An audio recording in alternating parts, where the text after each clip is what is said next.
নমস্কার, আমি সুভাষিস।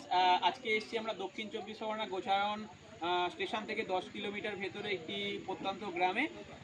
এই গ্রামটাতে আপনারা অনেকেই আমাকে ফেসবুকে বলেছেন যে দাদা এরকম কোনো গ্রামের কোনো খোঁজ থাকলে আমাকে দিন। আমি সবাইকে অনুরোধ করছি, আপনারা যদি কেউ আসতে চান দিলীপ দার কাছ থেকে পুরো বিষয়টা জেনে নিন। দিলীপ দা আজকে পুরো ঠিকানাটা আপনাদেরকে বলবে। দাদা বলো এই জায়গাটার নাম। জ্যোতি ব্রিজ, হ্যাঁ, ঘোষা, আপনার পূর্ব গাববেড়িয়া মৌজা। আচ্ছা, আজকে আমি এখানে এসেছি কিছু ড্রেস এবং শীতের বস্ত্র দান করতে। আপনারা আশীর্বাদ করুন যেন এরকম মানুষের পাশে আমি দাঁড়াতে পারি এবং সবসময় সহযোগিতা করতে পারি। আজকে কিছু শীতেরও জিনিস আছে এবং কিছু ড্রেসও আছে।